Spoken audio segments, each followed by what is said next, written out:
Ces animaux vivaient à l'époque des dinosaures, 20 millions d'années avant les dinosaures.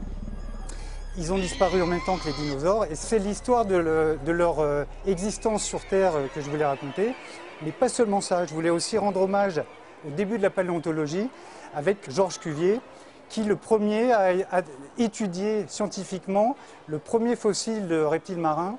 C'était en 1795 et grâce à ce fossile, il a établi on va dire les règles de la paléontologie. On a travaillé avec de nombreux scientifiques du monde entier, spécialistes de ces animaux. Certains ont collaboré au film directement, ils sont même pour certains présents dans le film. Et puis d'autres nous ont aidés à bien reproduire de la façon la plus précise, la plus exacte possible ces animaux. Tout ce qu'on peut faire autour de ces animaux, on le déduit des fossiles. C'est-à-dire, on va déduire leur morphologie, on va déduire leur comportement, on va déduire la façon dont ils nageaient. Donc il y a quantité de choses à imaginer, à recréer avec l'aide des scientifiques. C'est ce qu'on a fait.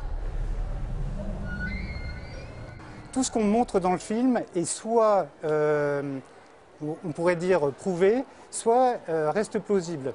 Maintenant, c'est vrai qu'il y a une grande part d'imagination, ne serait-ce que pour ce qu'on appelle les parties molles, c'est-à-dire la langue, les yeux, la couleur de la peau. Tout ça, bien sûr, c'est inventé.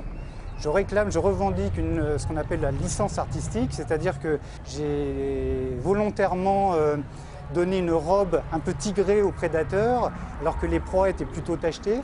Comme aujourd'hui d'ailleurs, on a fait un peu d'anatomie comparée comme Cuvier à son époque.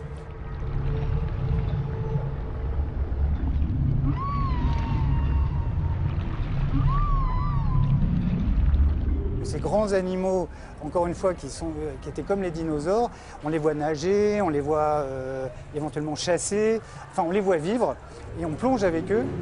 C'est tout l'intérêt de la 3D, c'est d'avoir l'impression qu'on est avec eux. Cette immersion vraiment, et sur un écran tel que celui de la Géode, on a vraiment l'impression qu'on est dans l'image. Et donc, et puis aussi on va aller à la rencontre de certains scientifiques qui ont des pouvoirs un peu magiques, vous le verrez.